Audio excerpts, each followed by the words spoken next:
Thank you.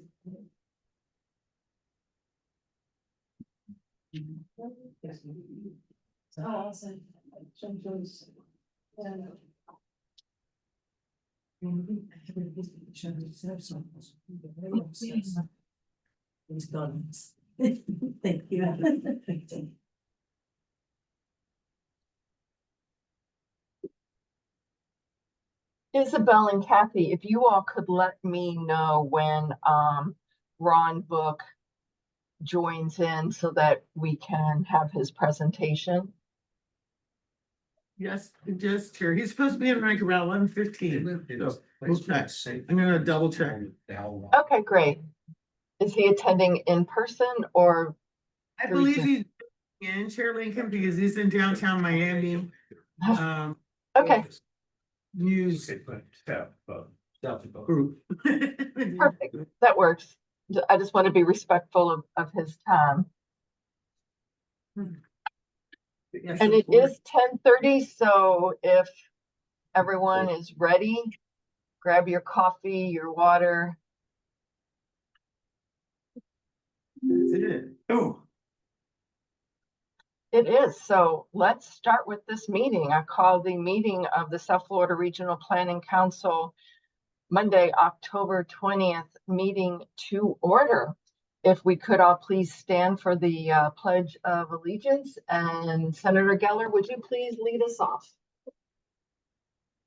I pledge allegiance to the flag of the United States of America and to the republic for which it stands, one nation under God, indivisible, with liberty and justice for all. Amen. Thank you. And now, Kathy, if you would please call roll. Kaplan, Here. Cates, Here. Corradino, Burr. Both are excused. Garcia, Geller, Here. Gilbert, Goldberg, Here. Portland, here, Kaufman, Here. McGee, Rodriguez, Udine, Davila, Here. Wynn, Here. Villaboy, Here. Lincoln. Here. Thank you. Madam Chair, if you will, briefly, Yes. you appear to have a very strong executive committee membership this morning here physically in the building. You may proceed based upon those issues. I can cite to the statute and I can cite to the bill, the end result's the same. Strong executive committee, everyone who's here needs to be, and vote counts can be taken appropriately. Thank you. Are you sure? Thank you.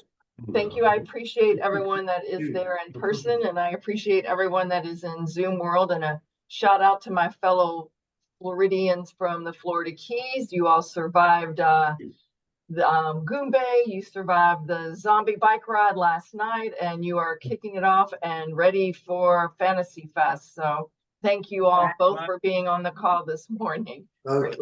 Good luck. The zombie bike ride, that's terrifying. It has taken on a life of its own, that's for sure. I got the pun. Okay, and with that, let's go right to our action items. And the first one we have will be the approval of the minutes, both the executive, move to approve both the executive committee and the council meeting. Yeah, that's what I meant. I knew that. We have a motion. Do we have a second? Second. We have a motion and a second. Any discussion? Any opposed? Hearing none, the motion is approved. The next thing we have on our agenda is supposed to be our financial report with Mr. Theo. Mr. Leo. So Yeah. come on up to the podium, Leo. Explain to them why we don't have a financial report. Yes, I see Vice Chair Kerry Goldberg is on, and he is all ears to understand why we don't have a financial report this month. Well, I would just. Thank you. I would just say, Madam Chair, as you know, council members, we always have a financial report, except for the 2 months out of the year where we take a little break. that there was a special circumstances at this time around, and so I suggested to Mr. Brodlowski solely that it was not necessary to have a financial report this month, since our finances are great, and we'll bring it to you. But I think you should let the board, this is from the man who got married 3 times, remember? So it's the same woman. Well, actually In a month. clarified that. In a month. Yeah. So good morning, everyone. Thank you for having me. Glad to let you know that I'm about to become a parent. As we are transiting our second trimester, we decided it would be a good idea to finally take some overdue vacation that we both needed. Mhm. So we've been for 2 weeks in Europe. I just came back. This is the time where we could travel. So I really apologize. This time I cannot have the financial report. I can tell you that the financials are on track. That we have a great situation. We just collected dues from Miami-Dade, and we're about to collect the ones from Broward County and Monroe County. Thank you very And much. we finished another healthy year in, financial respect. So I will have your financials in the coming weeks. I'll be sending them probably by the end of the week to all of you board members, so you can revise. Questions? Where'd you go in Europe? I met my wife in Paris, and we drove all the way to Bordeaux. Then we moved into Spain, Bilbao, Madrid, and we went to Portugal. Porto and Lisbon, sits in between. We went to Fatima thanks to Isabel, which reminded me that there's the so important Virgin Fatima. Uh-huh. So, all the southwest. So he's gonna be a dad. I know. Leo, we wish you the best for you and your wife and healthy baby. And the next time you all are packing your suitcases, you'll be having to pack a diaper bag too. So smart move in taking a vacation right now while you can. Thank you very much. As we say in Latin, mazel tov. Thank you very Whereas much. actually, like Jewish. Okay, yeah. Yeah. Okay, Jewish, right, okay. I have to. Yeah. Or your breast Oh, yeah. Okay. Well, thank you. Congratulations on your deduction. Thank you. You're a lawyer, not Yeah. an accountant. Polymath. That's great news. Okay, let's move on. Let's see, next up, we have our consent. This is for the comprehensive plan amendment reviews. If Christina Miskus is there, if anyone had any questions. And I will let Mr. Gorin read the proposed. Do you need to read those out loud, Mr. I Gorin? do, Madam Chair, with your permission, thank you. Yes. Item on the agenda, which appears to be under item number 3, subsection C and following. There's one proposed item. The property rights amendment has been complied with in the context of notice. It is the city of West Miami, referenced as 25-01 ESR. For those members of the public who have appeared either physically in the room, I don't see them, or otherwise online to speak for or against the application as filed. Now is the time to speak through the chair as appropriate. This is a public hearing on the proposed City of West Miami LUA. Thank you, Mr. Gorin. I will now open the public hearing. If there is anybody on Zoom that wishes to make a comment, you may do so now. Kathy, do you see anyone with their hand up? No. Okay. Is there Move anyone? The consent agenda. I'm sorry. I'm sorry, it's going to move approval of the consent agenda, but I'm not sure if you asked yet if there was anyone online, sorry. Thank you. That's okay. I just asked and was answered. There isn't anyone, so I will close the public hearing and I will open the up for a motion that I just accepted from Senator Geller. Do I have a second? I'll second. A second by Council Member Horland. Any comments? Any objections? Hearing none, the motion passes. Madam Chair, if you will, next up under the item on the agenda are 3 adopted LUAs and land use amendments, and the first of which is the City of Hialeah, for the record 25-01 ESR. second of which is the City of Miami Beach 25-02 ESR. And lastly, the City of Miami Beach also 25-0303 ESR, all three of which are conducted through a public hearing process here. Should anyone from the public be here in the room who I yet to see or online in any respects to speak for or against any one of the applications, has an opportunity through the chair to do so. That being said, Madam Chair, the item's on the floor for your consideration. Thank you. Thank you, Mr. Gorin. I will now open up the public hearing. Is there anybody in Zoom that wishes to make a comment? Hearing none, is there anyone in the audience that wishes to make a comment?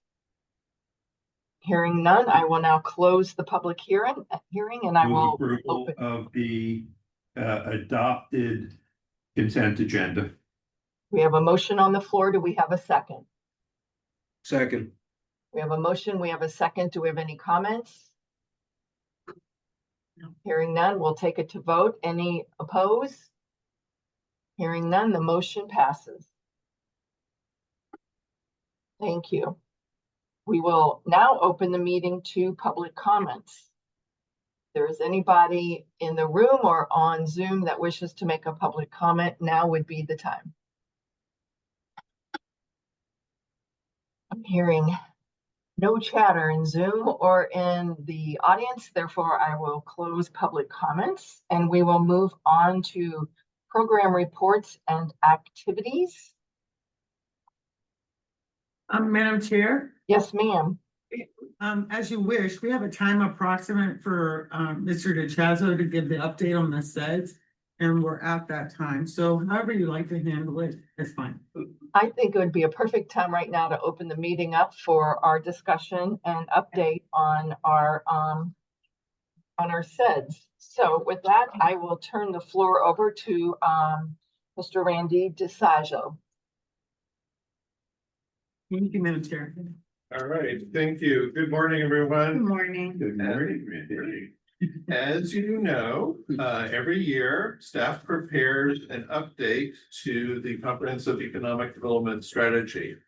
What the U.S. Economic Development Administration wants from us is some sort of picture of what's changed that is meaningful to the South Florida economy over the past year. And so therefore, we prepare this report. This year is different from previous years, however. This is okay, we'll sit there, but let me do my little hand signal before you run for it. So this year's. That was just cute. That was just for fun. All right, so this year, however, is different because many of our data sources that we typically use are very highly delayed. And some of the data sources that we use have actually not been updated at all. Now, this is the direct result of cuts to various federal programs, some of which started during the Biden administration. And so the Bureau of Labor Statistics, which we rely on rather heavily for this report, has lost about a third of its staff. So consequently, a lot of the things that we needed to update for this report to be useful to you did not occur until a couple of weeks before we had to send it out. So that has jumbled up our schedule a little bit, but I'll go ahead and jump right into what we think is important here. Generally, what we're doing is we highlight where changes in development activities, evaluate progress. We're really emphasizing the changes to infrastructure. As many of you know and attended our recent conference on the business case for workforce and affordable housing and TOD, and some of which appears in this report as well. And then the everlasting issue of housing affordability itself, and then workforce training is another key element. So all of those things are reflected in this report, and what we'll be doing is a bit of an update on at least some of those things.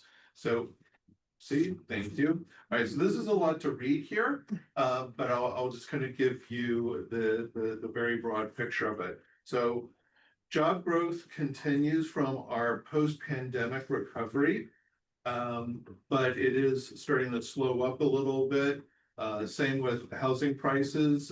After some surge in housing prices, that growth has slowed a bit, and I'll show you a graph on that as well. And so part of our report is not only to give you a bit of an outlook for next year, which we anticipate growth slowing or moderating a bit compared to 2024 and 2025. Nevertheless, we do not see a recession and that is forthcoming and that is consistent with the Federal Reserve's perspective as well, which is our guiding light on these questions. Some of the trends that we anticipate might occupy us in the coming years, I think many of you are going to be quite familiar with the impact of artificial intelligence on the workforce, how it will reshape our major industries going forward.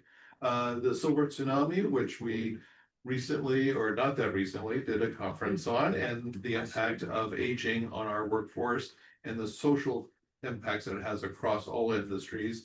And then there are some emerging issues such as the blue ocean economy, which hopefully we can delve into a little bit later. So go ahead. Thank you.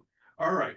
So this is a picture. There are two graphs I want to point your attention to here. One is the percent change across our region. In this case, it actually includes the entire metropolitan statistical area, so Palm Beach as well. What has happened in terms of percentage growth or loss across the number of major industries that we look at. In this case, the only industry that is lost any significant employment is information, which is really a grab bag of different industries, including software development, but I think newspapers and other kinds of information. Is that because of AI is taking this job? There's been some of that. I think some of it includes some consolidation in the news industry. There's a bunch of different things that we would have to really dig in to give you a better picture of what the split is for what's driving that. The labor force participation rate is another really important indicator. South Florida has really emerged as fairly strong participation in the economy. So that's the percentage of working age people who are either working or actively seeking work. And so we exceed the state average, but do not quite yet reach the national average. So we still have room to grow, and a lot of that is going to be dependent on more workforce training and greater job opportunities as well to draw people back into the workforce. See? All right, so as I mentioned before, housing costs have accelerated in recent years, but as you see here, they've started to level off. So this is a little bit too much of a really refined time frame, but we see very slight gains in Miami and Broward County, and a lot of up and down in Monroe, but that seems to be leveling off as well. So there are constraints, and a lot of those are income driven, so that will in turn influence what the listing price of housing will be in the coming year or two. All right. Nevertheless, go ahead.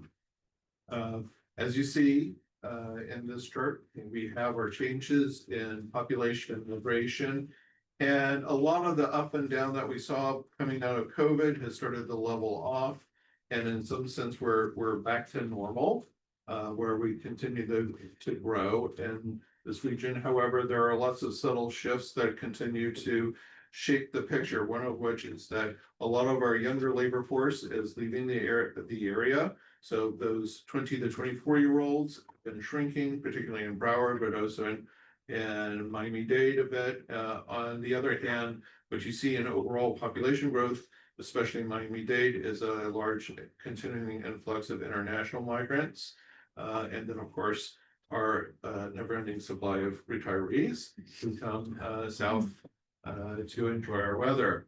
All right, if you might continue on. All right, so this is a graph from our TOD conference, and I thought it would be worthwhile to bring this up again. We included it in the report because what it shows you here is the average or the typical household spread of expenditures by type throughout our metropolitan area.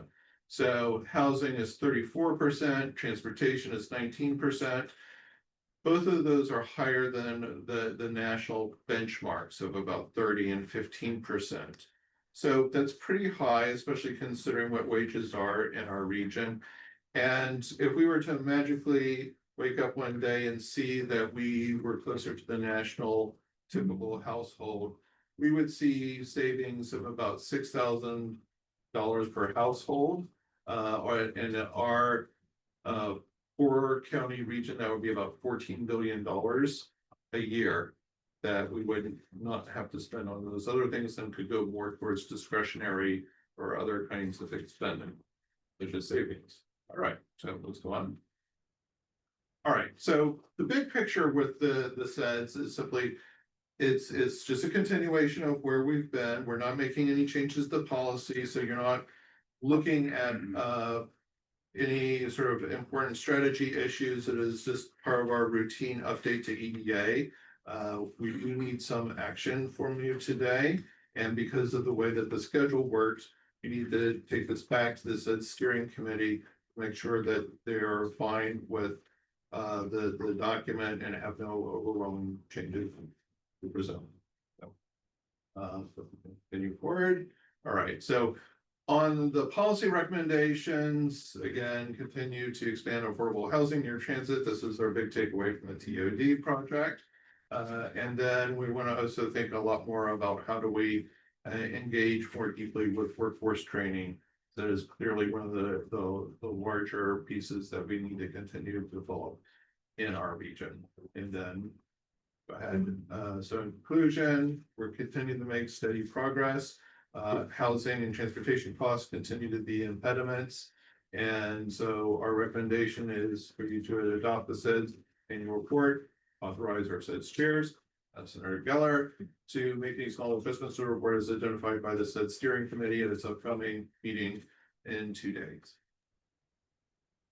Thank you for that report. I'm going to turn this over to Senator Geller for his comments and thanking him for all the hard work he has put into this program over all these years. Thank you, Madam President. Randy, one thing which I was going to discuss at our next meeting. Yeah. I would add one comment on, you mentioned rail and TOD, and that's very important. I would mention in this the possibility that we may, in fact, instead of gaining additional rail, be losing the rail that we currently have because of funding cutbacks at the state and federal level. Great. Okay, and also, Madam President, we've been looking at the SEDS committee and updating it just to make sure, because a lot of the people that had been on there, if it was John Smith from the Beacon Council and Smith left a year and a half ago, obviously we needed to replace that. There have been some people, for example, George Hanbury, who was the president of Nova Southeastern, was one of our most active members, but once he left Nova, we haven't seen him. So we have been updating both with replacements and just to make sure that the people that are attending are the current leaders in the South Florida business community. And that's all that I had. Thank you. Madam President, may I ask a question? Yes, the floor is yours, Councilwoman Horley. Thank you very much. For Randy or for Senator Geller, when I look at recommendations and next steps, and I immediately develop technical and vocational training pipelines for high growth sectors. As we are looking specifically in Broward County, but it's also affecting Palm Beach and Monroe, as we're starting to redefine what the schools look like, close schools, implement new programs, is any of this being communicated to Broward County schools or any of the school districts? Because I know specifically in the city of Plantation, we're looking at consolidating 2 schools and putting in some VOTAC. I've had yes and no. I've had discussions on this with one of the school board countywide school board members, Alan Zeman. As a matter of fact, he's asked me, and I've been assisting him in gathering data, for example, from the Broward Alliance, recognizing that that's only Broward, because he's only asked me Broward issues. So I've contacted several groups on his behalf to get him that data on jobs. Both the Broward County Office of Economic and Small Business Development and the Broward Alliance. And I've given him that data. Additionally, we've discussed these as you're aware, I hold quarterly meetings on workforce development with 50, 60 people average on attending each of those.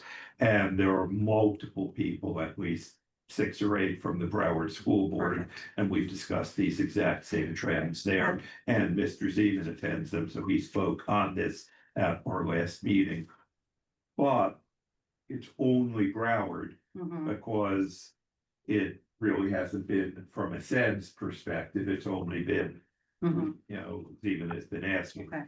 As long as Does we're that getting answer your information, question? and then I just want to give kudos to Randy and this board, based upon that silver tsunami, event that we had at FAU.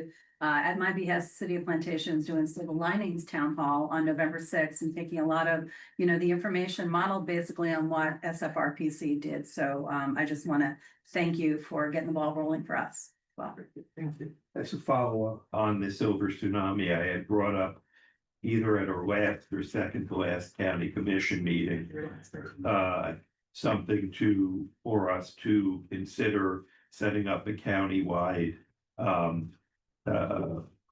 retirement plan. And I've spoken, based on our last meeting, people from Dade and Palm Beach at the silver tsunami told me if we did it, they would be interested in doing it. And then I just brought this up as a motion to direct the county to look at this, and the general consensus was we didn't need a motion to do that. I should just go ahead and do it. And then when we're ready to do something, bring it back to the commission. So that should be another several months. thank you. Councilmember Portland, did I hear Yeah. you call it a silver lining instead of the silver tsunami? He didn't want to copy everything, so, yes, our planning department came up with silver linings. I kinda And it's like gonna be that. run- And it's gonna be run through our affordable housing advisory committee. Yeah, it's pretty nice. If there's a like that. presentation of that, will you share? Absolutely, Love to see happy that. to share In addition to the high school connection, does Broward College, Miami-Dade College participate? Yes, again, because I do this not through SEDS, but as county commission.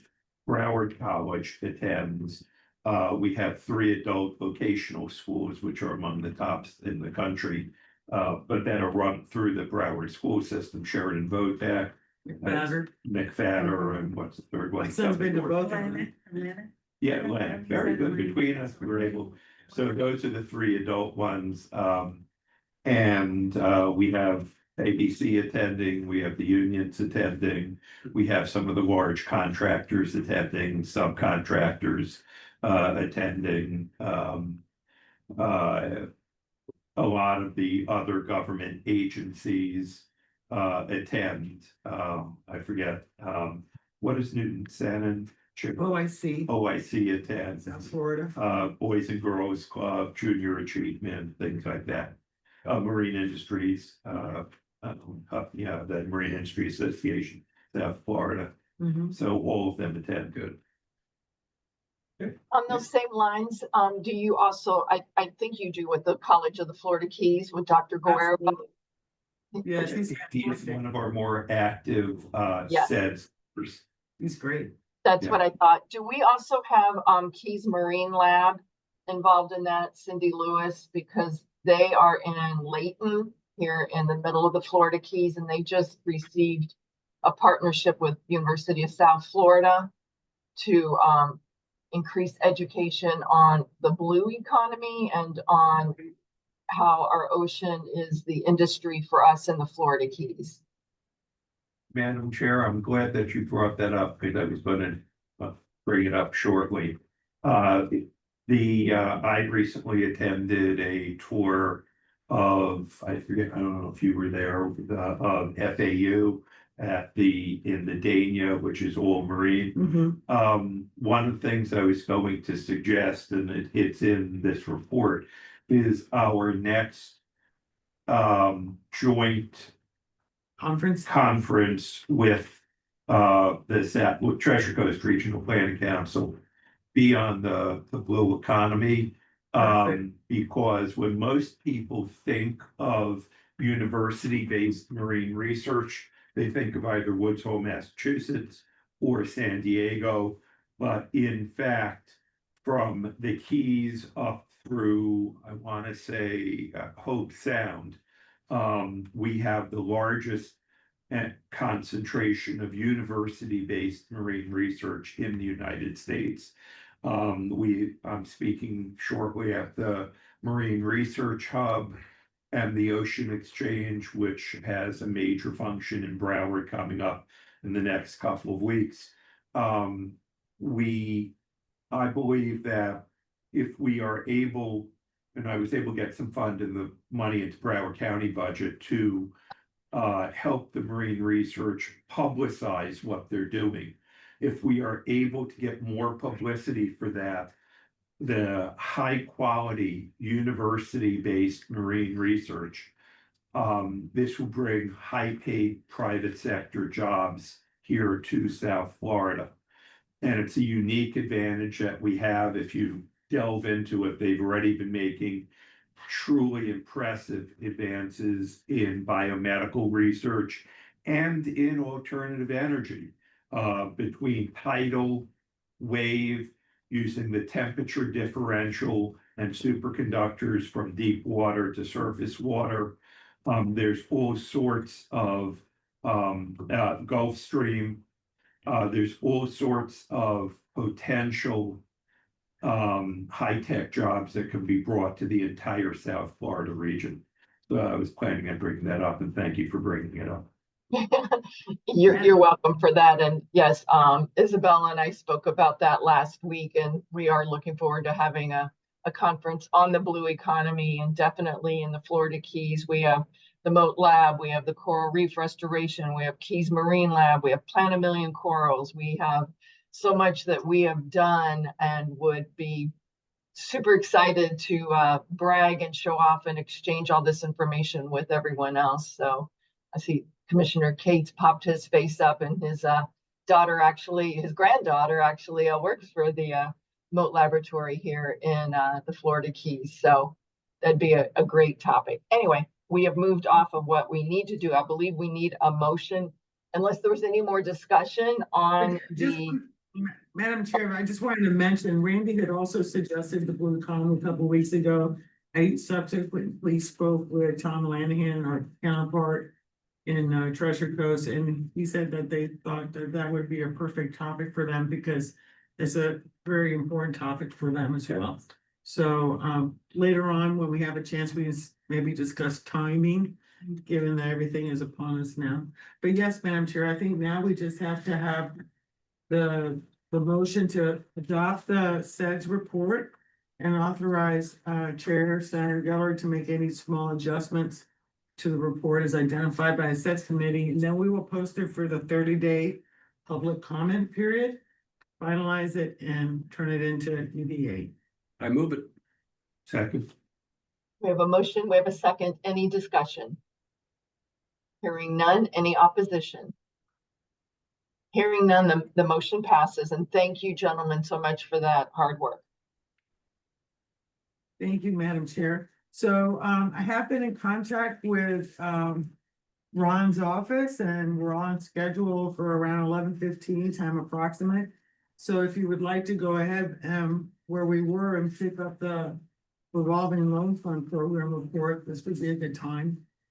Sounds perfect. If Mr. Jeff Tart is there and would like to take the podium, the floor is yours, Mr. Tart. Good morning, council members. Good morning. I feel like I'm in school.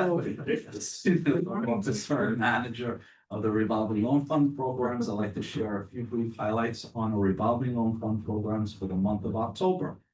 Part of my updates, however, I'd like to share take a moment to highlight the SFRPC's successful RLF programming that leverages public-private and nonprofit partnerships to advance council priorities. These successful programs consist of our robust revolving loan fund programs that support business expansion and job creation, brownfields remediation and redevelopment programs, the creating a much-needed affordable housing as part of the SFRPC's Affordable Housing Initiative, and economic development planning efforts in our role as the designated economic development district for South Florida. Over the last 5 years alone, both the traditional and CARES Act RLF provided assistance to more than 60 small and medium-sized businesses totaling approximately $17 million as a result of our partnership with the U.S. Department of Commerce and Economic Development Administration. Additionally, the overall portfolio reflects a healthy 2-to-1 leverage ratio, where the recipients must leverage at least $2 for every $1 of RLF loans in our regional footprint. To date, our affordable housing initiative has helped support the construction of the 71 homes in our region, the first-time minority home buyers, through a collaborative partnership with Broward County and the Housing Finance Authority, providing $2.5 million to leverage resources to expand this program. Also, the SFRPC's Brownfields remediation and redevelopment programs have been awarded approximately $10.9 million in federal funds from the U.S. Environmental Protection Agency. These amounts consist of various grants awarded over time for identifying environmental projects that use public-private collaboration to address contaminated properties. This federal funding has helped leverage additional resources for redevelopment projects. Two, in regards to our CARES Act RLF program now, to date, the administration has approved 38 loans totaling $8.71 million and saved or created over 350 jobs. The program has approximately $754,000 to lend to new borrowers. Additionally, loan administration is in the process of closing a new $500,000 loan to Paramount Broadcasting and to Dell Media, that's an existing minority-owned business, to renovate a new commercial studio in Sunrise for the expansion of their media firm serving the Haitian community in South Florida. In regards to the traditional RLF, this program currently provided $5.2 million to 29 businesses and has approximately $1.1 million available to lend. In regards to our EPA Brownfields Cleanup Revolving Loan Fund, this month I included in your board packages project update on the Miami Health District for 1960 Northwest 27th Avenue. This project was the result of the SFRPC committing $1.75 million in EPA funding to assess and remediate the property that was located on the Miami River and Northwest 27th Avenue into affordable housing for the Miami Health District. This land parcel was previously utilized by an exterminating warehouse and marina storage facility. Our team's happy to provide any additional information on this project or any of our current and past brownfield projects. And finally, in regards to our affordable housing initiative, the Southeast Florida Community Development Fund approved back in July 2025 a new 26-unit affordable single-family housing project in the city of Sunrise called Sunset Strip, which I've spoken about. This project's being developed by New Urban Communities and was awarded gap financing by the Housing Finance Authority of Broward County. Project details continue on this prior to us closing the loan. And finally, we continue to support the Housing Foundation of America with their new 12-unit affordable residential townhome project in the city of Miami. Thank you all again for your support for making a big difference in attendance. You. As always, thank you for your very informative report. Does anybody have any questions or comments? Good job. Yeah, really good job. Thank you. Thank you. Yeah. Okay, next up, council highlights. Well, thank you, council members. I just want to direct you to council highlights, which are in your meeting packages. And you'll see that a lot of the council highlights are around the workshop that we had. Councilmember Horton was at, Councilmember Rodriguez, Councilmember Kaplan, or you, of course, Chair Lincoln. So we had a great turnout at the conference. And you will know that if we go to, I think there's links in this, in these digital copies, but also everything from the conference is posted online, the presentations. I believe there might be some photos as well, I'm not sure. Or we can put some up there. Yeah, we can put some up there. But the proceedings and presentations, all there is up there.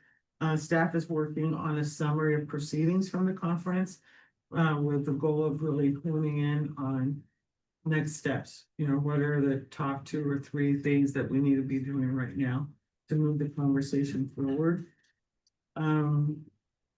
Anyway, so there's a lot of information about the conference. Also, Mayor Furr and I were invited to be part of a panel conversation in the city of Miramar. I don't really like to be at that out front, but it was a good meeting. So that was excellent. You just heard about the revolving loan funds highlights. And then we have been able, staff has been working very hard to get additional funding to do work on the military installation, resilience review, and implementation activities. We did secure some funding from the Florida Department of Environmental Protection for that.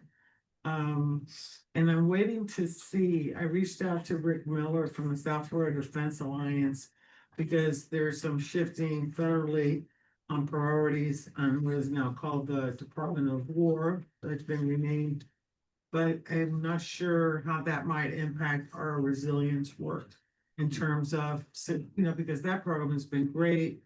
Monroe County as well as Miami-Dade County, we've been able to get 90% federal funds for 10% match to do some critical projects there. And that has been a very busy month. I'm sure all of y'all have been very busy. There's been a lot of meetings. So I was very happy to attend your roundtable with your state, your city electeds for the district. That was a great conversation. And then there was a resilience leaders planning meeting here in Broward as well.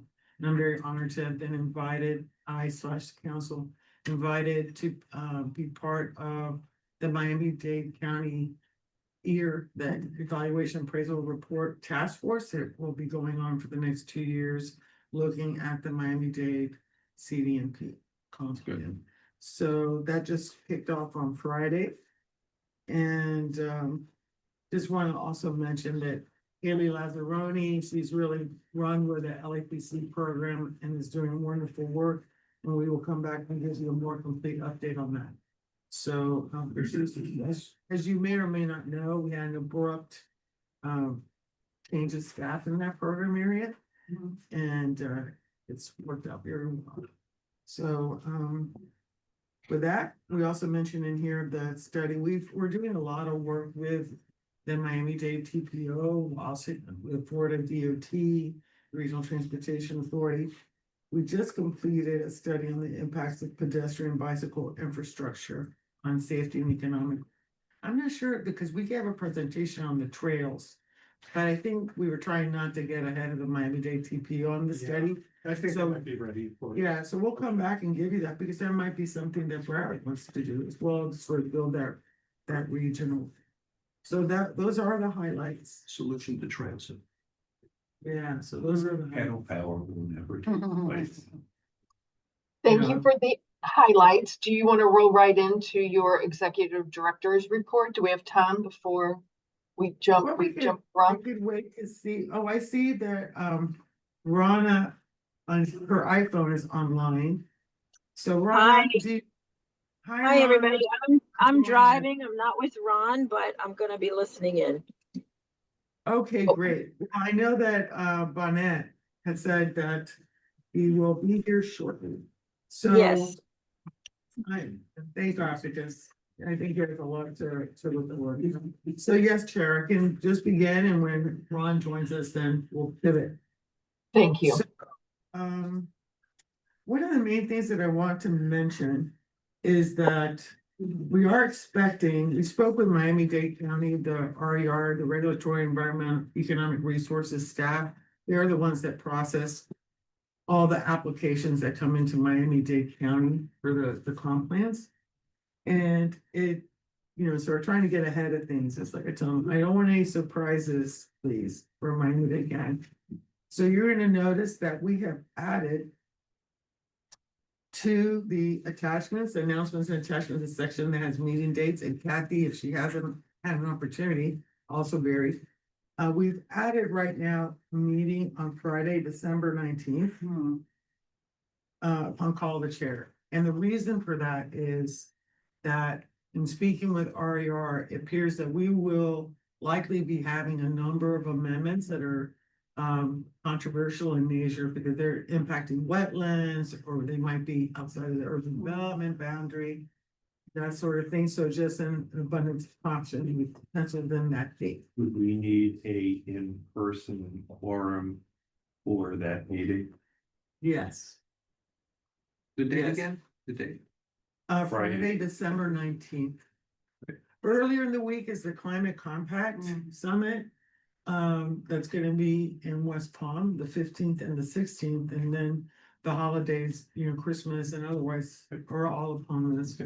So, that, it's just, this is where we, that's where we hit the road, right? So, and I'm happy that Ron, he was very gracious to accept our invitation to come. I'm hoping to hear from him and what has been going on in Tallahassee in particular during the last committee weeks.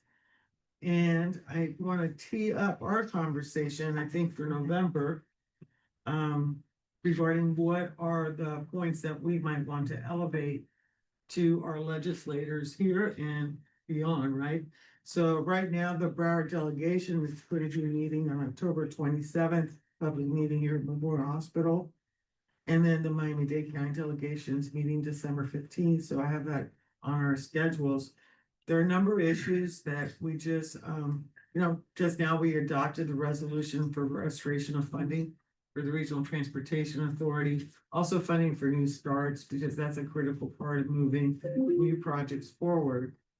And that resolution, is getting ready to go out now. We had a pretty lengthy letter to go with it.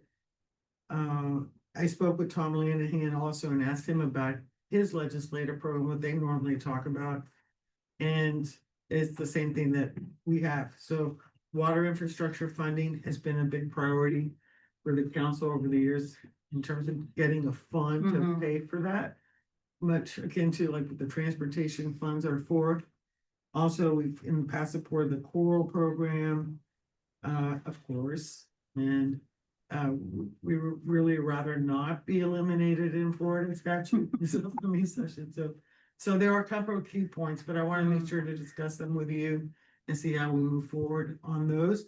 And I'm curious as to when Broward County might be having its legislative workshop, when Monroe might be having its legislative workshop with priorities. Madam Chair, if I can Yeah. answer, tomorrow, we're having a joint workshop between Yes, the the county delegation. commission Yeah. and the legislative delegation. Great, That's currently scheduled at 12:30 to run to 2:30 I'll be there. at Broward County, Thank you. Government Center, room 430, which is our large meeting room. Right, I did see that. And then you can add to the calendar, November the 13th at 10 a.m. is when Monroe County is having their delegation meeting with our senator and House representative. And that is a Zoom meeting. Okay, perfect. This Senator Rodriguez. Okay. In-house. The meetings, here you go. There so many meetings lately. So I would be interested in seeing the legislative programs and seeing where there might be areas of agreement from county to county, so we might elevate those issues, of course, staying in our lane in terms of what we do. We previously at the county had like a 50-page legislative program. You've had that already? Don't know if we have this year. We never changed them, or barely. But Oh, okay. and last year at my insistence, we changed it. We went from like 50 or 60 pages with hundreds of items to 8 or 10 Consumable. pages, because we can't really prioritize that many items. The 50 pages, and B, as I continue saying, and it's different in Monroe, Palm Beach and Dade, but in Broward, the best way to get something passed is to pass a resolution opposing it. Right, That will get the rest of the state supporting it. right, So, we do the opposite. yeah, so I just said, why are we passing things on all of these items that will just help kill them? All right. So, Strategy fund. yes, I also want to recognize, Madam Chair, that we have Idaila Mendez Cortaya joining us online this year, on behalf of Senator Garcia, who had a family emergency. And was Okay, unable to. well, welcome to the meeting. Yes. So thank Anything you. else you want to report on? Well, also in November, I'm hoping that we can have a conversation about when we'll be, we're due for a joint council meeting as well as a joint conference. So then later on in November, I'd like to just dive a little deeper, check your schedules, because, session's early this year. So session's already starting in January. So we'll see. And I think that's pretty much it.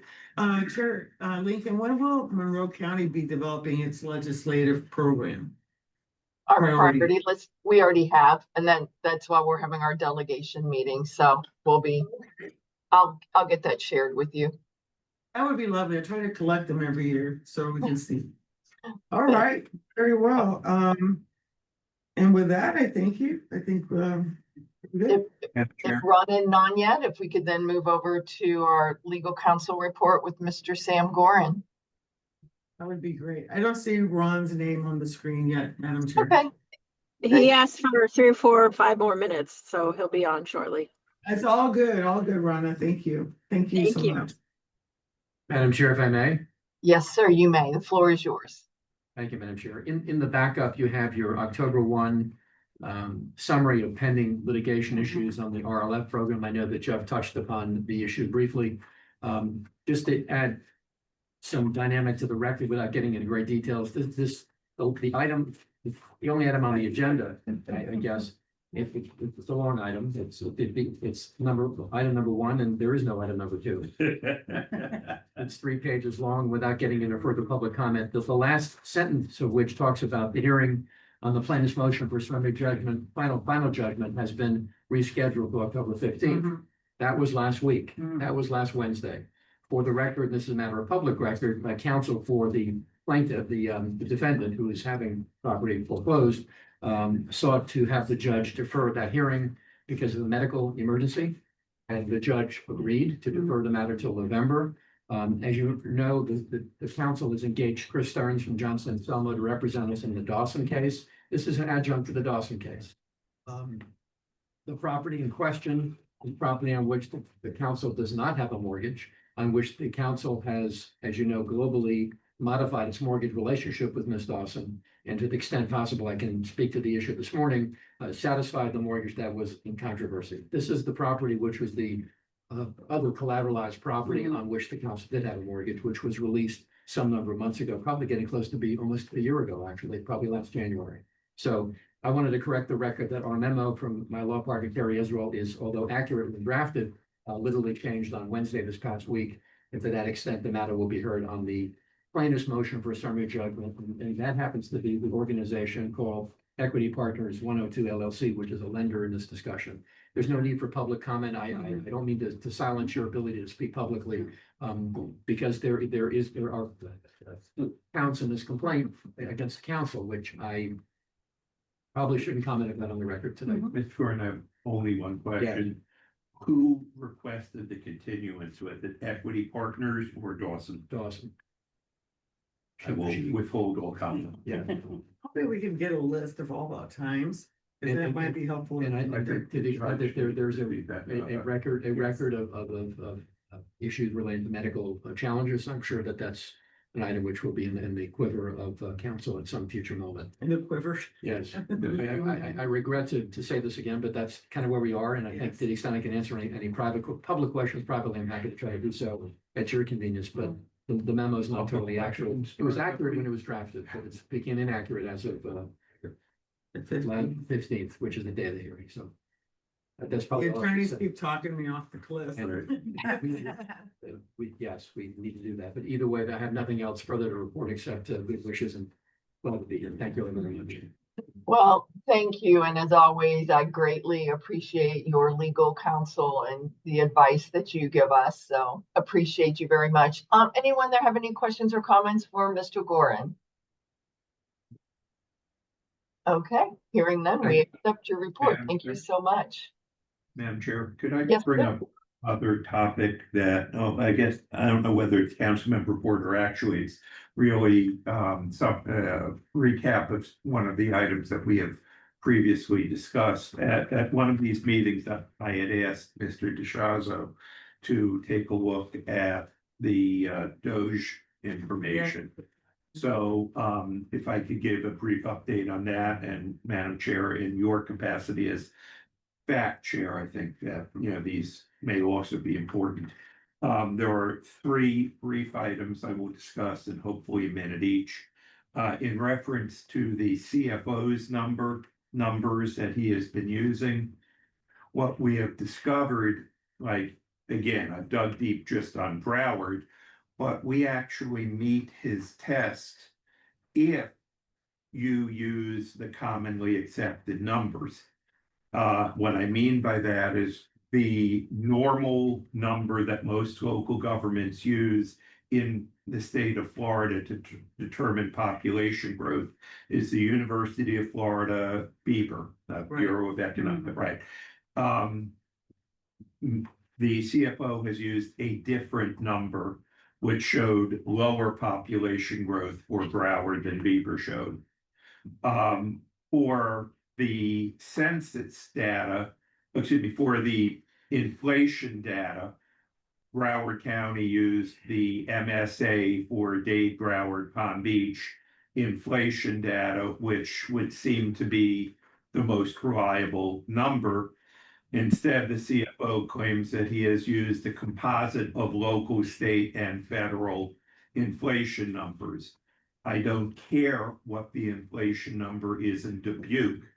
I only care what it is in Broward County, and the fact that he has used inflation numbers that a composite instead of the MSA local numbers would lead to, again, misleading numbers.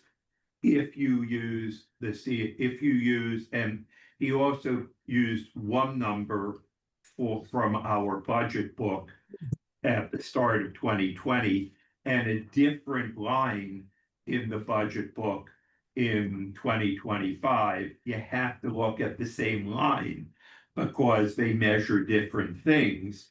And if you use the same line in 20 and 25, if you use the Bieber population growth and the inflation, not local, state, nationally composite, but the MSA, then actually we came in at lower than his maximum number that he claimed would be waste. So I would strongly, if any counties are having the same issue or cities being accused of exceeding his numbers, check the numbers from your sources, again, Beaver, the Dade, Broward, Palm Beach, MSA. I don't know what MSA Monroe County belongs to, but They don't, because they're, Okay. they're not, MSA is very Right, okay. specific to a. well, then I would check the Monroe County inflation numbers as opposed to the inflation percentage that he used.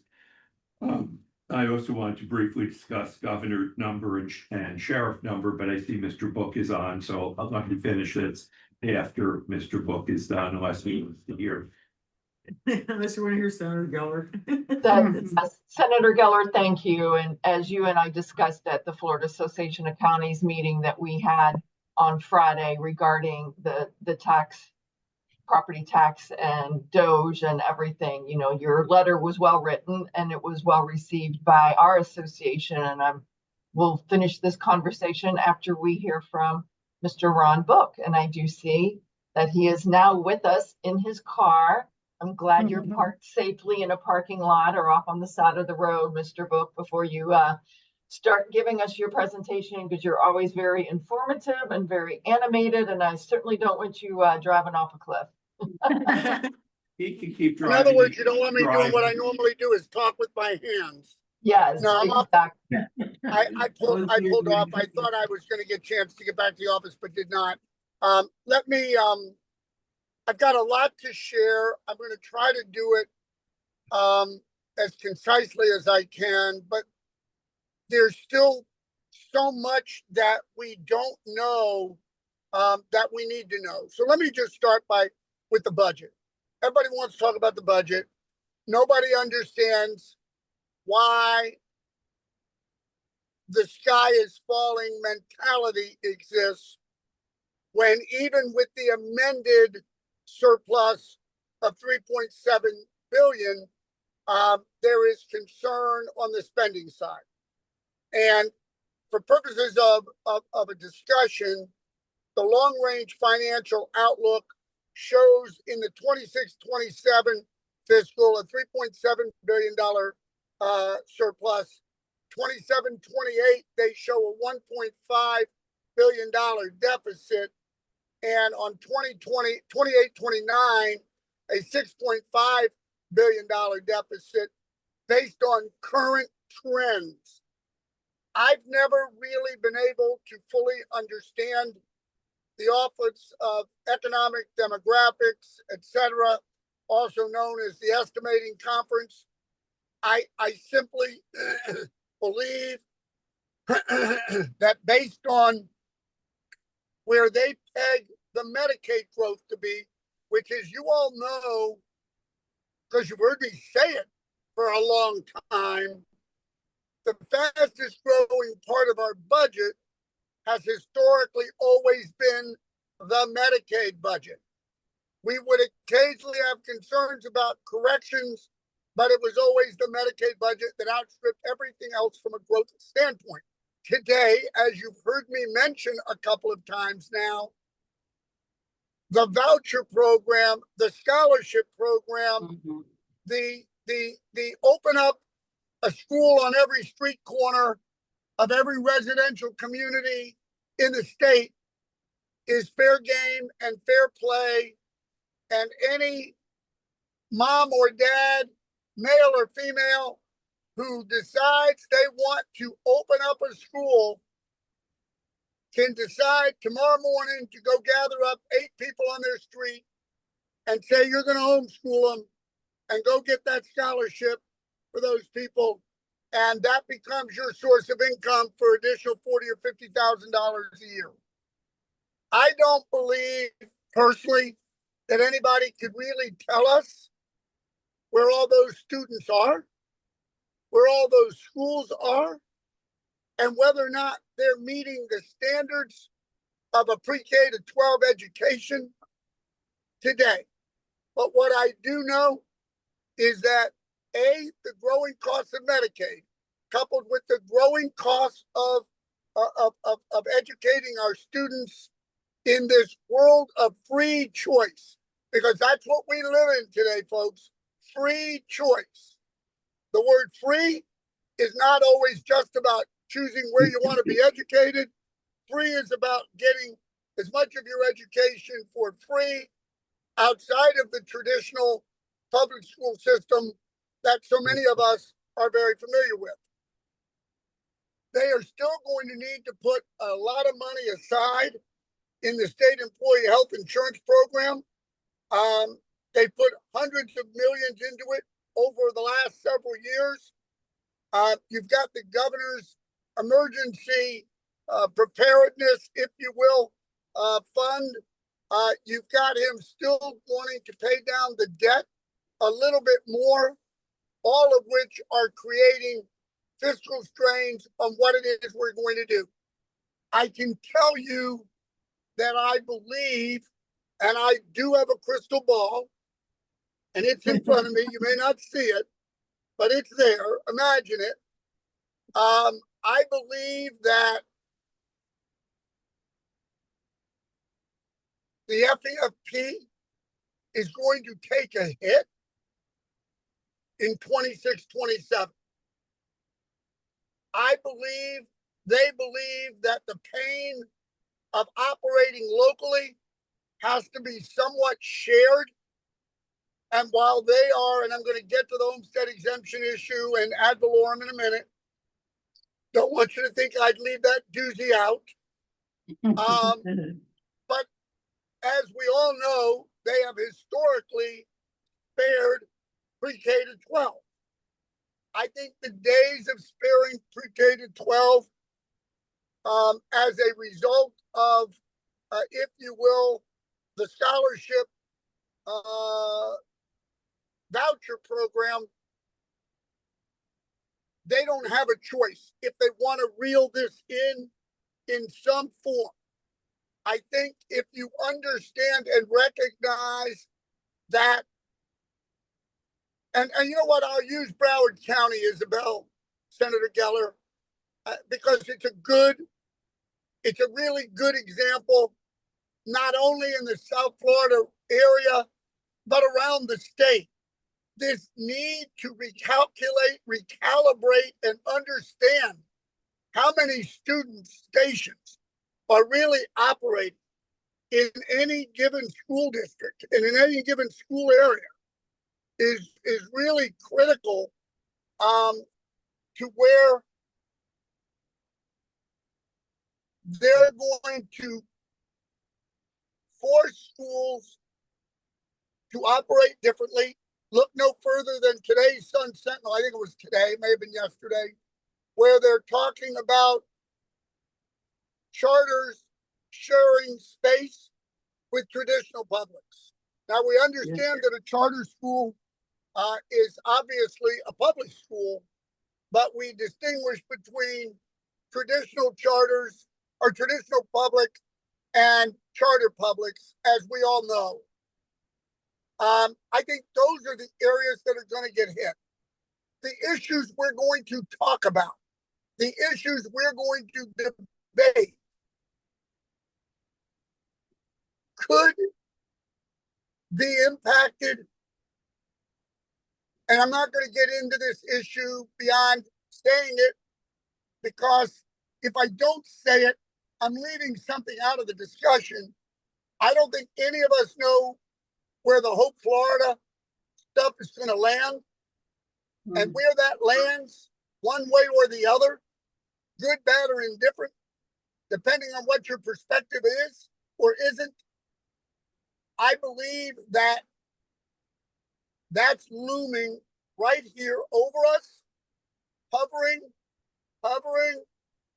down like a drone. We just don't know what's coming of it. That could have an impact on us.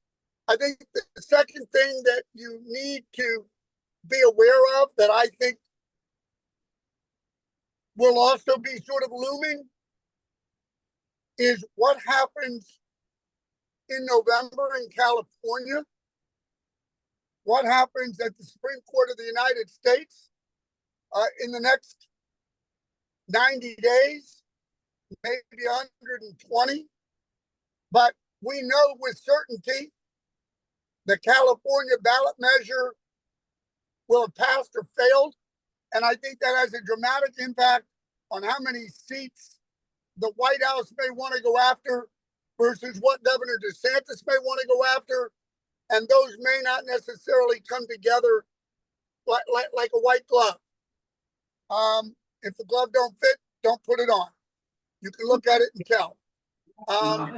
You gotta lace this with some humor.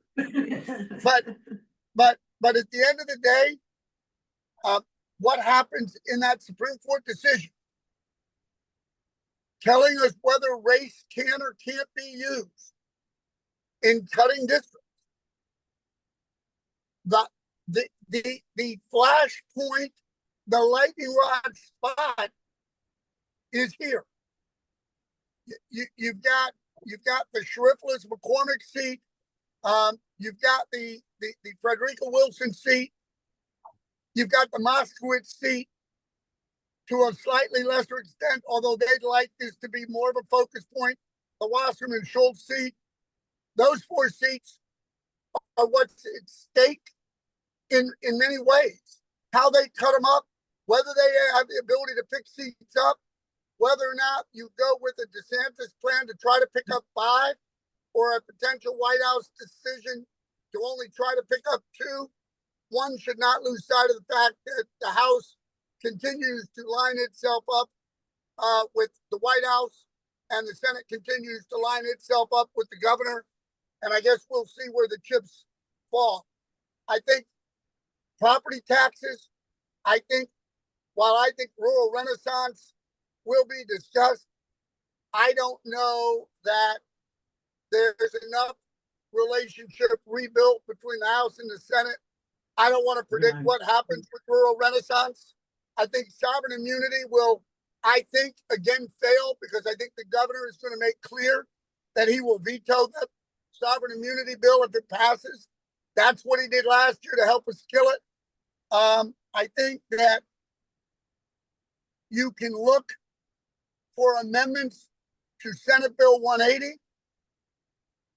I think that the lawyers representing the state have pointed out to Senator Passidomo, President Albritton, President-designate Boyd, and Nick DeSegli, the sponsor.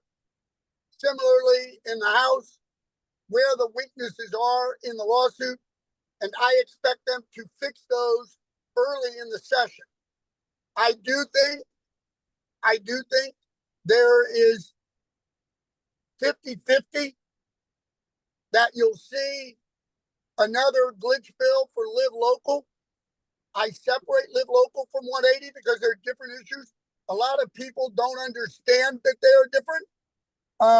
That's out of a lack of education by city attorneys, county attorneys, and the lobbyists that represent those government bodies. But there are clear differences between the two bills. One's an emergency. You know, I mean, again, you got to read, right? People don't read. I think term limits for boards of county commissions and school districts could again rear its head. Let me take a minute or two to talk about ad valorem property tax relief. I think you need to not go any further than the memo that Speaker Perez put out midweek last week. I believe he had about 8 proposals that had been filed in different iterations related to ad valorem, all of which are ideas that were discussed and or came out of, if you will, the 2 days of hearings that the House committee had on property taxes. Number one, while it appears that Vicky Lopez in the House has been a main focal point, not only on Live Local and 180, but on property taxes, I don't believe she will be serving in the Florida House when the legislature convenes in January. I believe she'll more likely than not become a member of the Miami-Dade County Commission. I may be wrong, but we'll see. I think you've got the proposal by the joint resolution by Representative Kevin Steele, which eliminates non-school homestead property taxes altogether. I don't believe that will pass. And I don't know that they can get the necessary votes to put it on the ballot without twisting arms. And I don't believe the legislative leadership intends to twist arms on any of these. You've got the Miller proposal, also a joint resolution, which phases out non-school homestead property taxes over a 10-year period. Every homeowner would receive an additional $100,000 exemption, and after 10 years, they would all go away. I think that has a 50-50 shot to make the ballot in some form. Senator Geller, I see you shaking your head. I understand, don't shoot the messenger. I was watching the talk shows over the weekend and I heard multiple senators say the Senate is going to do something, but will not eliminate property tax. I think, and Senator Geller, I think that's correct. I do, but they're going to run into problems in what they want to do or not want to do based on where the governor is, and I don't know how that will play yet. I do believe something's going to make the ballot. The question is, how many things will make the ballot? You've got the one porous joint resolution, which is 2005, which exempts Florida residents over the age of 65 paying any non-school homestead property taxes. I think that's got a shot. What I Me do too. think is all of these proposals will have what I refer to, and Ron has heard me use this word, limitators. Maybe they say over 65, but you had to have had a mortgage for at least 10 years. Maybe they say your mortgage has to have been paid off. I think there'll be a number of those limitators that potentially make it into a joint resolution for the ballot. You've got the Shane Abbott joint resolution, which creates a new homestead exemption for non-school property taxes equal to 25% of the assessed value of the home. It would benefit new home buyers as well as current. You've got the Vasada proposal, which creates a new property insurance relief homestead exemption. Homestead property owners would have the property insurance would be entitled to an additional $100,000 exemption in non-school taxes. I think that's got a shot as a limitator. I think you've got some other things, the Overdorf changes to portability, the Griffith proposal, which limits the growth in assessed value of non-school property taxes. You've got the Alpert proposal, which makes changes which require 2/3 vote of any increase in the millage rate, and allowing married couples to combine their accumulated savings homes. Those are the proposals that are out there in the House today. There's certainly more time for others to be introduced, but I think those are generally the issues that will get debated on the ad valorem front. Look, we can be in denial because we know how important maintaining flexibility in raising revenue to meet local government budget needs. But as long as there are threatening law enforcement officers who threaten their very local governments through an appeals process to the governor and the cabinet because they're unhappy with how much their county government believes they can be afforded while not compromising public safety, I think is important. And so I would simply say to you that there's still a lot to play out here. And remember, they're going to finish a regular session, hopefully in a lot fewer than 105 days. And that session would end in March as scheduled. But we will be right back in the special session on redistricting in April. Remembering that these congressional districts may not be in place in time for qualifying in May. And with that, I will stop, Madam Chair, and turn it over to you for questions. Thank you for that. If I could. Rana, before I do that, Rana, did I leave anything else out that needed to be added? Nope, not at all. Thank you, Rana. Thank you, Ron. Madam Chair. Questions in the group. We'll start with Senator Geller. Thank you. Floor is yours. Thank you, Madam Chair. I have two questions. Ron, first, one of the concerns, I believe something is going to get on the ballot. I just don't think it'll be the complete elimination. But that still leaves 6 at the 8th. The concern 8, I'd be concerned if any of them pass, but what I'm really concerned with is what happens if 2 or 3 or 4 of them pass. Do you see that as a potential possibility? And before you answer that, add to it, would it make it better if there are a lot of proposals that we get that make it to the referendum that would maybe weaken them all from one passing? So I would say to you that these guys talk to their political consultants who they pay a lot of money to advise them. Danny Perez would love at some point to be a United States Senator. If Danny Perez were able to run on having provided the public with the greatest reduction of taxes in the history of the state of Florida, you know he's going to want to do that. You know that Ron DeSantis does not want Danny Perez to be the victor. That flies in the face of him wanting to be the governor with the greatest reduction in taxes in the history of the state of Florida. You've got the Senate who wants to be a checks and balances on both. I think that all three will have separate sets of consultants advising them. They'll have separate sets of policy staff advising them. And I would simply say to you that I think that it's a very real possibility that more than one could pass.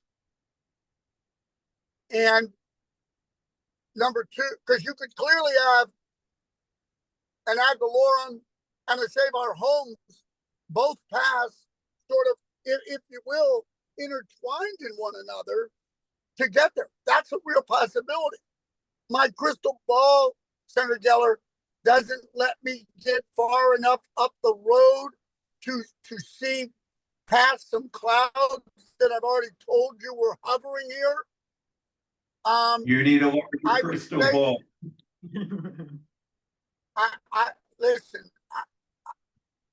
If I'm a local government today, I'm not only concerned about the ad valorem stuff. I am certainly concerned about more preemptions. I think that the process, to go backwards for just a minute, because I heard it last week from leadership members, primarily in the Senate, but in the House as well.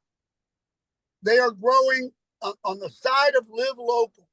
They are growing as frustrated with developers as they are with local governments. While I believe their frustration with local governments are greater than their frustrations with developers, they are getting frustrated with the developers' greed in trying to carve, one off here, one off there, one off everywhere.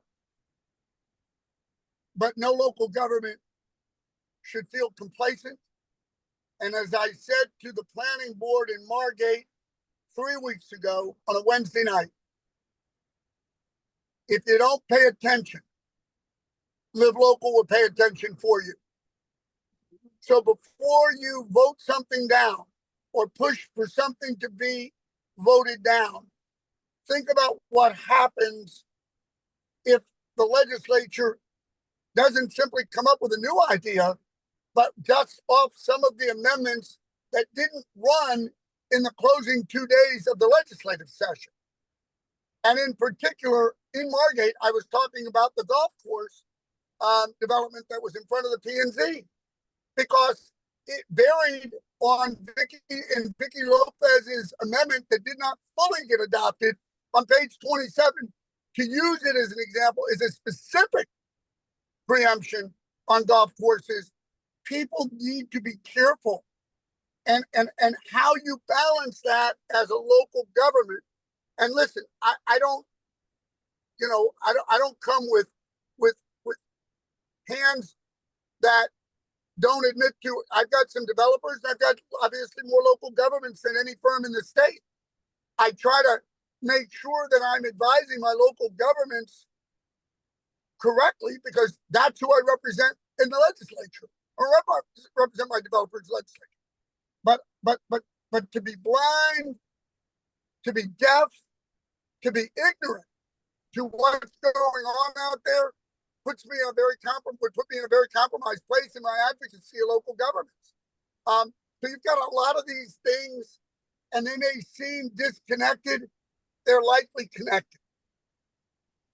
Before we're finished. It's a long answer, Steve. Long answer, Steve, to your short question. Okay, thank you. I said I'd had two. The other one, very briefly, is reapportionment. Ronnie, you remember that in 92, I was active in reapportionment. 2002, I was the chief Senate Democratic map drawer, and I've done other maps.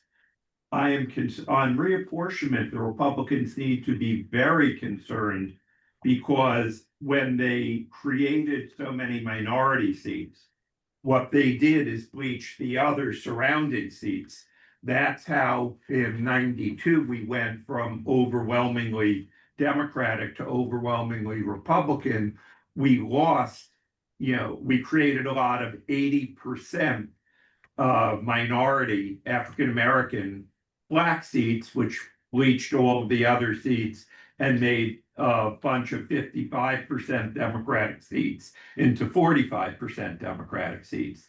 If they eliminate, I haven't seen maps, but if they eliminate a number of the Black seats, I think they could end up losing seats, not gaining seats. Do you have any thought on that? And I'm done after this, Madam Chair. Thank you. Steve, again, I agree with you completely. I think all of those are issues, but Steve, for the benefit of everybody else in the room, and maybe everybody knows this, but again, understand that Republicans are registering voters in Florida at breakneck speed.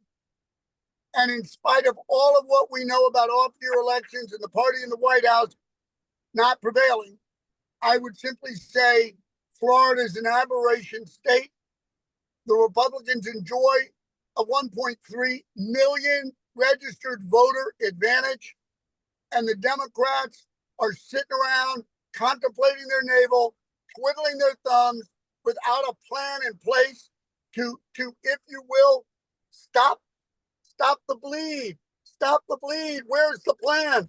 There isn't one, and therefore you are where you are. So you are correct, but I think it gets mitigated by the fact that Republicans are registering voters and Democrats aren't. Thank you, Mr. And Bumpkin. I'd add one more thing. Unlike the president's polling numbers around the country, the president's numbers in Florida remain dominant. Thank you for that update. Anyone else in the room wish to ask Ron a question? I have a question, Madam Chair, but I'd like to wait till after the council members are done asking their questions. Okay, any other council member? Denise, Frank? No, I'm fine, thank you. All good. I'm absorbing this with the measure of depression. Yeah. Yes. Anytime I And I- want. Well, and I know that the League of Florida Cities, you all are doing a lot of work, as is the Florida Association of Counties, and Yeah. we all just have to keep repeating the mantra of reminding everyone of where their property taxes go, what it pays for, that it pays for first responders, that it pays for your libraries, your parks, your beaches, and that to let the Sheriff's Association know that, yeah, your budget's probably going to be safe, but if all those ancillary services aren't there, you're going to be dealing with that element that normally would be at a park or at a beach, or having mental health services that won't be there, that will then be on your watch. So yeah, we're in for a great season, and as Ron said, it's up to all of us to be educated, to read everything that comes out, and to participate. So thank you, Ron, and for your time today, as always. And Rana, we always appreciate y'all. Question for them, Madam Chair, Yes. before we leave. Ron, I was hoping that you could give us an update if you're hearing anything about the SFRTA funding, New Starts funding, and also what's going on with the Kill the RPCs push from last year, if anything. Well, first of all, I don't want to jinx anything. There are no bills to do away with RPCs that have been filed, and hopefully there won't be. Number one, there's still plenty of time. Number two, on the issue of SFRTA, I think I don't know, and I've offered to be helpful to them repeatedly.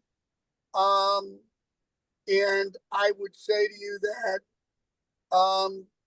I would be cautiously optimistic that some folks finally realize that that was a bad thing to have happen. But I can't tell you that I've got a full handle on it. I have had a number of conversations with Palm Beach County Commissioner Woodward. I've had a number of conversations with Commissioner Raquel Regalado in Miami-Dade to discuss those issues. And I've given them some suggestions. I think that jury's out as to where they are. Okay, thank you. Thank you very much. Thank you. Anyone in Zoom have any questions or comments for Ron before we set him free to get back on the road? Where are we again? I don't see anyone's hand raised. So Ron Book, as always, thank you so much for your insights and for always being engaged with everything going on in the state of Florida and for sharing your wisdom with us. We greatly appreciate you. Thank you, Madam Chair. I appreciate you. All right. Thank you. Have a good day, everybody. Thank See you. Ron. And with that, it's getting close to noon. We have a few more items. I think Senator Geller, you had one more point you wanted to share with us regarding The Doge. FO and Doge. Very quickly, Madam Chair, thank you. Secondly, the governor's numbers are just, they don't work. He was talking about the elimination completely of property taxes, residential and commercial. He scaled that back now. But for those of you that are dealing with local governments, you've got to let your police and fire know that in the urban counties, at least, they're lying when they say that you can eliminate even the residential property taxes without impacting police and fire. They may mean to do that, but if you run the numbers in Broward County, just as an example, we're giving about low 50s, depending on what numbers you look at, 50 to 55% of our budget goes directly to the sheriff. And that's without, we're 99% incorporated. So that's without him doing any primary police or fire. And he's still 55% of our budget. Their proposals, if they try and exempt him, how can you blame us on our budget when you're keeping 55% of it off the line? And if you keep that 55% off and you eliminate, again, in Broward, property tax, including residential, are 85% of our budget, GR, it's physically impossible. So you have to carefully examine those numbers. If I haven't, I'll send to the SFRPC the letters I've sent out explaining these numbers. And finally, again, the sheriff, our sheriff is now complaining to the governor and cabinet that he wants more of our money, even though we got a higher percentage increase than anybody else this year. You cannot doge us and leave 55% off when we have no idea what his total budget is, because we don't know what he gets from state or federal. We don't know what he gets from forfeiture. We don't know how he spends it. We don't know how he gets his grants. He can move whatever money we give him. He can move around unilaterally. We don't know where he's spending his money, and he won't tell us because we can't audit him. And apparently nobody can, except for the state, and they won't. So it's absurd what they're doing. And just wanted to pass that on. Thank you. Thank you for that. We are now, I believe we finished director's report. We have finished legal report. It's opportunity for council members to give a report. We just heard from Senator Geller. Is there anyone else that wishes to share any information going on in their city or their county? Okay, hearing none, we will then move on to our ex officio reports, and we'll start with the Florida Department of Transportation, and that would be our marvelous Mr. Dat Win. Yes, good afternoon, everyone, I guess. I have nothing really to report. Just the work program is going through this this approval process through the MPO and the county. So that's it. Thank you. Thank you for that. update. We'll now go over to Ms. Serena Davila with the Florida Department of Environmental Protection. Good afternoon, everyone. Nothing for the group. Thank you. Thank you for being here. Last but not least, we'll go over to South Florida Water Management District to Mr. Armando Villaboy. The floor is yours. Good afternoon. Nothing to report today. Thank you. Okay. Well, thank you. Okay, Madam Chair, I have the gavel in hand for you. I love it.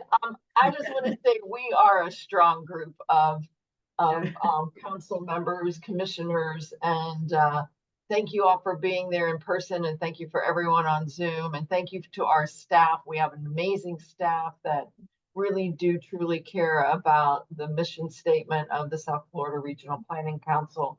I appreciate everybody. Have a marvelous week and a happy Halloween if you partake in those types of activities, and enjoy. The meeting is adjourned. Thank you, Matt. You really wanted us to do it. I've got to run.